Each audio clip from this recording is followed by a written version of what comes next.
नमस्कार, आप देख रहे हैं न्यूज़ वन इंडिया। मैं हूं आपके साथ राजेश कुमार। खबरें देवभूमि की।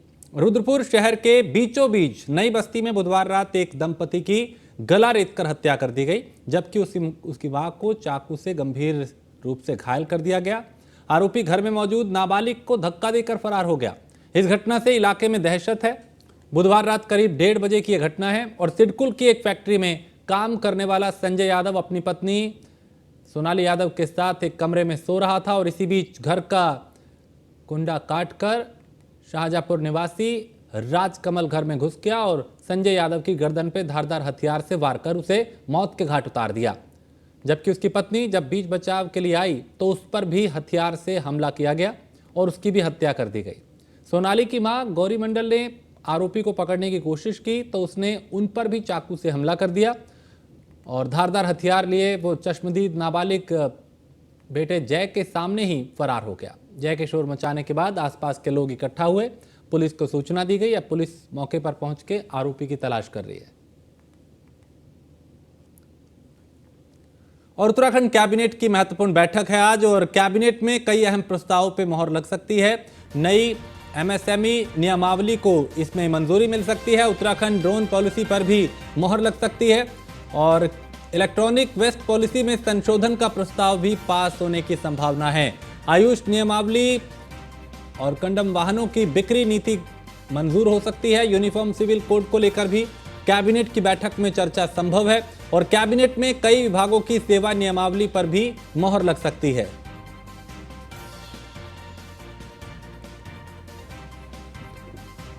तो आयुष नियमावली, कंडम वाहनों की बिक्री नीति को मंजूरी मिल सकती है और यूनिफॉर्म सिविल कोड को लेकर भी कैबिनेट की बैठक में चर्चा की पूरी संभावना है कि इस पर चर्चा होगी और कैबिनेट में कई विभागों की सेवा नियमावली पर भी मोहर लग सकती है। ज्यादा जानकारी सुदीप जैन देंगे, हमारे ब्यूरो चीफ। सुदीप, आज कैबिनेट की अहम बैठक है, ऐसे कौन से प्रस्ताव जिनको मंजूरी मिल सकती है? जी देखिए, आज शाम 4 बजे कैबिनेट की महत्वपूर्ण बैठक होनी है। यूँ तो ये एक सप्ताह पहले होनी थी, परंतु मुख्यमंत्री के ऐन मौके पर दिल्ली जाने के चलते कैबिनेट बैठक टल गई थी।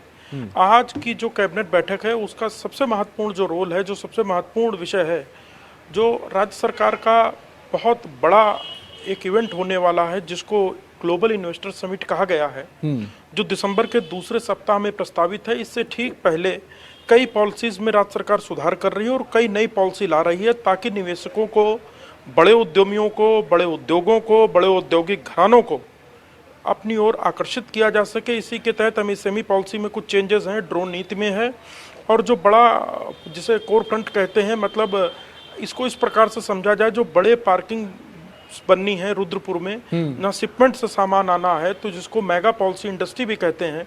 इस प्रकार की कई चीजें हैं जिससे उद्योगों को अपनी ओर, उत्तराखंड की ओर आकर्षित किया जाए। जो सचिव उद्योग हैं विनय शंकर पांडे, ये पहले ही कह चुके हैं कि दिसंबर पे जब मेगा इवेंट होगा, मेगा इवेंट का आशय इससे है कि जिस दिन प्रधानमंत्री इस कार्यक्रम में होंगे उस दिन 25,000 करोड़ रुपए से अधिक की योजनाओं की ग्राउंडिंग दिखेगी। इसके लिए अभी से प्रयास किए जा रहे हैं। अगर मैं बड़ी कंपनियों का जिक्र करूं तो आईटीसी जो बड़ी कंपनी है वो अपनी एक पेपर की फैक्ट्री लगाना चाहती है जिसका करीब 5,000 करोड़ रुपए का बजट है।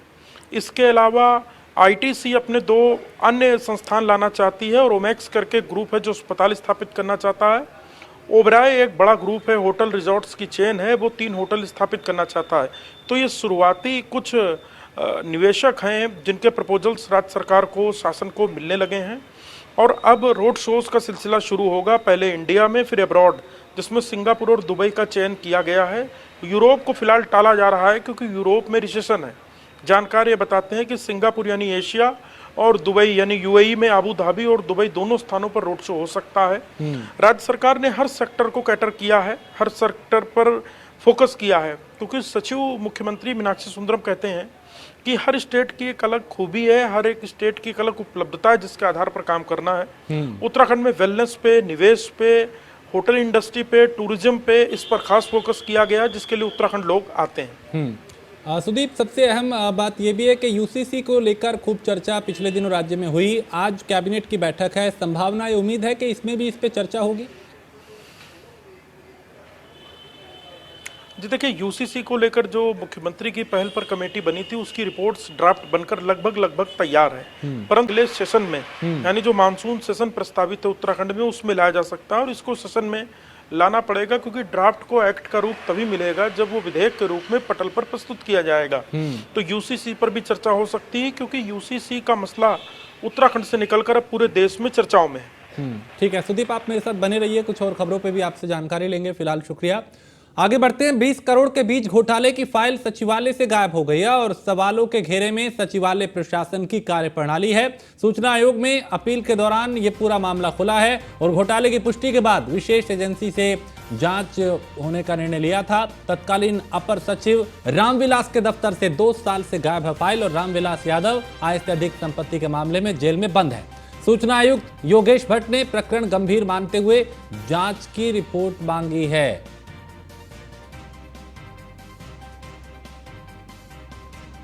तो 20 करोड़ के बीज घोटाले की फाइल सचिवालय से गायब, जिसपे कई सवाल उठ रहे हैं। ज्यादा जानकारी सुदीप इस पे देंगे। सुदीप, 20 करोड़ का बीज घोटाला और उसकी जो फाइलें हैं सचिवालय से गायब हो गई, अपने आप में कई सवाल उठते हैं।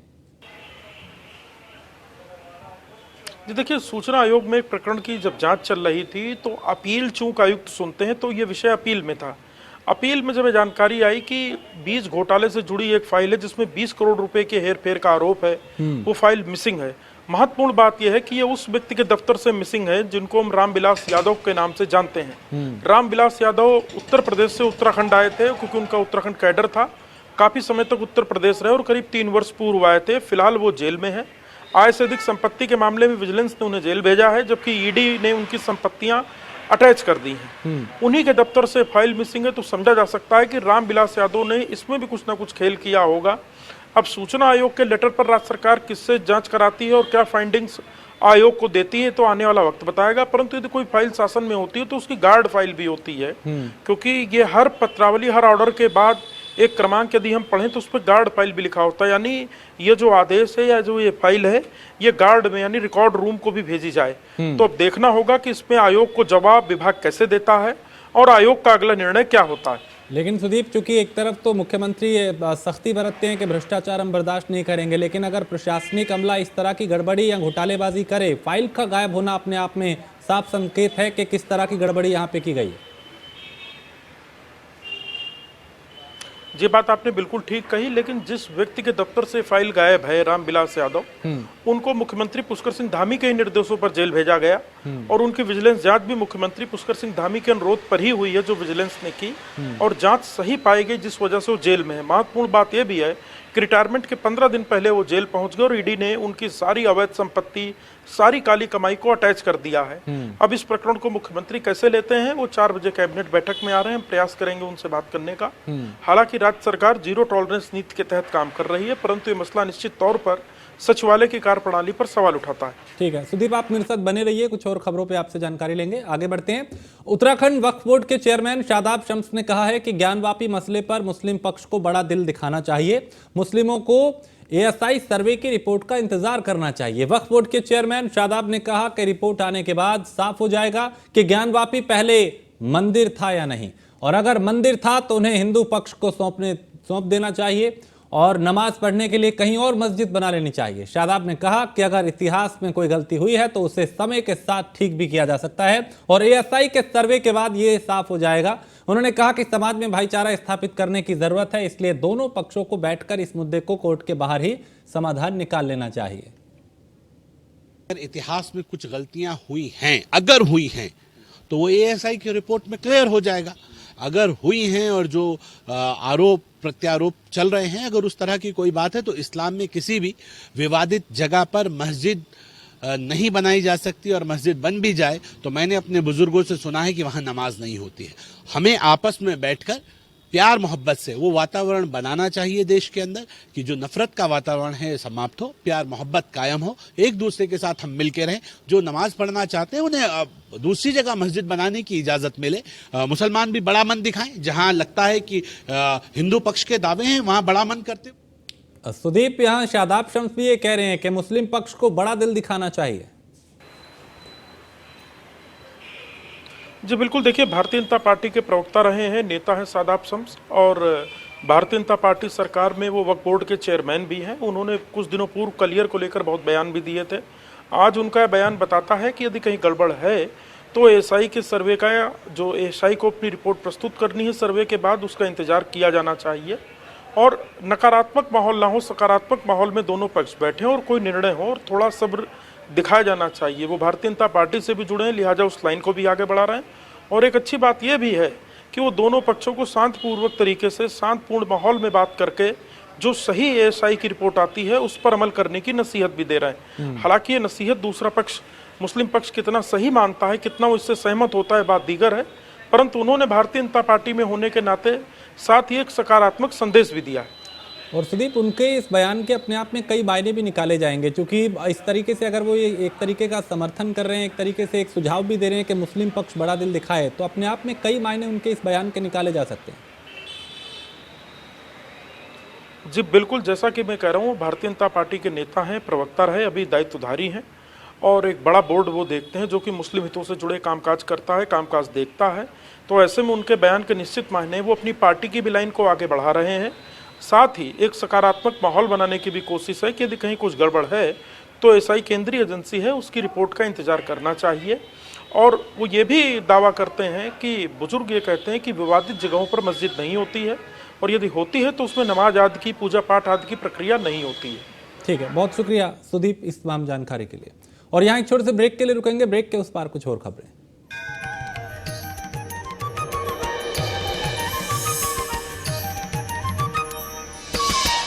और नगर निगम देहरादून क्षेत्र के अंतर्गत आने वाली मलिन बस्तियों से हाउस टैक्स कलेक्शन की योजना बना रहा है, जिसके लिए अनुभाग को रोस्टर तैयार करने के आदेश भी दिए जा चुके हैं। अब जल्द ही मलिन बस्तियों से टैक्स कलेक्शन का काम कैंप लगाकर किया जाएगा। नगर आयुक्त मनोज गोयल के अनुसार लगभग 5 से 6 करोड़ का टैक्स इन मलिन बस्तियों से निगम को प्राप्त हो सकता है। उसके संबंध में भी अनुभाग को रोस्टर तैयार करने के नोटिस जारी कर दिए गए हैं और जल्दी उसका रोस्टर तैयार होकर उस पर कार्रवाई शुरू होगी। वर्तमान में थोड़ा सा ऑलरेडी जो कैंप्स चल रहे थे उसका भी कार्रवाई लगातार चल रही है, तो उसको रेशनलाइज करते हुए जल्द ही मलिन बस्तियों में हाउस टैक्स के कैंप्स भी लगने शुरू हो जाएंगे। अनुमान लगाना तो मैं अभी नहीं कह सकता हूँ क्योंकि इस प्रकार कोई सर्वे डेटा हमारे पास नहीं है, लेकिन कैंप्स वगैरह के माध्यम से ये सूचना जो है और अच्छे से निकल के आएगी। बट अगर एक रफ नंबर बोलना हो तो मुझे लगता है 5 से 6 करोड़ रुपए के आसपास का टैक्स आने की संभावना। उत्तरकाशी के नौगांव विकासखंड के बचाड़ गांव में खेत में काम कर रही मां और बेटी आकाशीय बिजली की चपेट में आने से झुलस गई। सूचना मिलने पर मौके पर पहुंचे ग्रामीणों ने दोनों को अस्पताल में भर्ती कराया, जहां दोनों का इलाज चल रहा है। डॉक्टर की माने तो फिलहाल दोनों की स्थिति खतरे से बाहर है। 2 महिला आई हुई है यहाँ पे, वो जो है काफ़ी अल्ट्रा सेंसोरियम, थोड़ा सा डिसओरिएंटेड थे वो, और उनके परिजन द्वारा बताया गया है कि जो है वज्रपात हुआ है उधर, और अभी हम उसका फर्स्ट ट्रीटमेंट चल रहा है। कुछ ईसीजी करेंगे पेशेंट का, जो उसकी माता जी है, उसका ईसीजी करने के बाद हम देखेंगे कुछ चेंजेस हैं तो फिर हायर सेंटर के लिए रेफर करेंगे, अदरवाइज ये और प्रेमनगर के केरी गांव स्थित Krishna filling station petrol pump में बदमाशों का आतंक देखने को मिला, जहां 10 से 12 युवकों ने सेल्समैन को पीटा, जिसका सीसीटीवी फुटेज सोशल मीडिया पर वायरल हो रहा है। वीडियो में दिखाई दे रहा है कि कुछ युवक एक व्यक्ति को बुरी तरह पीट रहे हैं। वहीं पुलिस ने 10 से 12 युवकों के खिलाफ मुकदमा दर्ज कर लिया है और अब जांच की जा रही है, लेकिन ये पूरी वारदात वहां लगे सीसीटीवी में कैद हुई है। थाना प्रेमनगर में एक मुकदमा दर्ज कराया है। कुलवेंद्र जो हैं, जो कि हरिद्वार के रहने वाले हैं, उन्होंने कहा है कि कृष्णा फिलिंग स्टेशन जो खैरी गांव में है, उनके साथ में मारपीट की गई है कई सारे लड़कों के द्वारा। उसमें मुकदमा पंजीकृत कर लिया है थाना प्रेमनगर ने। 2 अभियुक्तों को हिरासत में भी ले लिया गया है और उनसे पूछताछ की जा रही है कि बाकी के लोग कौन थे, और बाकी अभियुक्तों को हिरासत में लिया जाना सुनिश्चित किया जाएगा और उनके खिलाफ कठोर वैधानिक कार्रवाई की जाएगी। थाना प्रेमनगर। रुड़की के इब्राहिमपुर गांव में संदिग्ध हालात में ग्रामीण ने अपनी लाइसेंसी बंदूक से खुद को गोली मारकर खुदकुशी कर ली। ग्रामीण की मौत से गांव में मातम पसरा हुआ है और पुलिस मौके पर पहुंची और शव को अब कब्जे में लेकर पोस्टमार्टम के लिए भेजा है और जांच की जा रही है।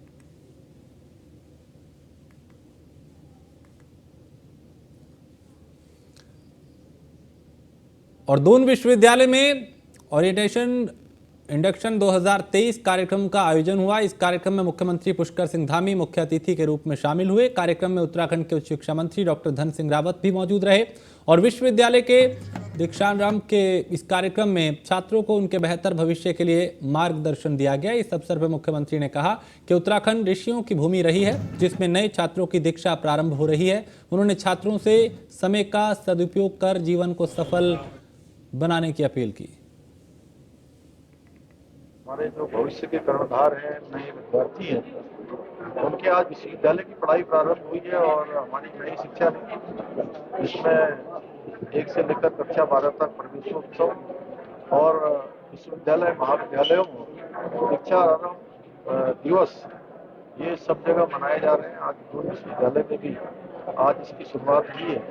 मैं सभी विद्यार्थियों को, सभी कर्णधारों को, सभी आने वाले भविष्य के हमारे महत्वपूर्ण क्षेत्रों में जाने वाले इन विद्यार्थियों को सबको शुभकामनाएं देता हूं कि वो अपने जीवन में उच्च शिखरों को छुएंगे, नए आयामों को स्थापित करेंगे। जितने हमारे हाई स्कूल, इंटरमीडिएट और बेसिक स्कूल हैं, वहाँ पे हम प्रवेश उत्सव के कार्यक्रम हर जगह कर रहे हैं। और जितने हमारे विश्वविद्यालय हैं, डिग्री कॉलेज हैं, हमारे मेडिकल कॉलेज हैं, सभी चाहे डीम्ड विश्वविद्यालय हैं, वहाँ हम दीक्षारंभ कार्यक्रम शुभारंभ किया है। और इससे ये होता है कि जो नया बच्चा आता है कॉलेज में या विश्वविद्यालय में, उसके पुराने बच्चों के साथ में, अपनी फैकल्टी के साथ में, विश्वविद्यालय के कुलपति के साथ में एक इंट्रोडक्शन भी हो जाता है और बच्चों को जो है विश्वविद्यालय के बारे में पूरा ज्ञान हो जाता है। और ये भी हो जाता है कि भाई अब हमको इस विश्वविद्यालय में 5 साल रहना है, 7 साल रहना है, PhD तक बच्चों को रहना पड़ता है। ये हमने हर वर्ष दीक्षारंभ कार्यक्रम की शुरुआत की है और पिछले वर्ष आनंद जी आए थे सुपर 30 वाले। बच्चे बहुत प्रेरित होते हैं और हमारा ये सुबह 11 बजे से चल रहा था, जिसमें हमने अपने यहाँ क्या फैसिलिटीज़ हैं, कैसे आगे बढ़ना है, कैसे प्लेसमेंट के लिए तैयारी करनी है, ये सारे शिक्षक जिनका दायित्व है उन्होंने अपना प्रेजेंटेशन सारे बच्चों के आगे रखा, अभिभावकों के आगे रखा। मेनली हमारा उन्हें ये कहने का एक तरीका है ये कि आप बिल्कुल सेफ हैंड्स में हैं और जो 21वीं शताब्दी की चुनौतियाँ हैं उनसे निपटने के लिए आप इस विश्वविद्यालय में आपको बहुत ट्रेनिंग दी जाएगी, स्किल के प्रोग्राम दिए जाएंगे। हमारे जो भविष्य के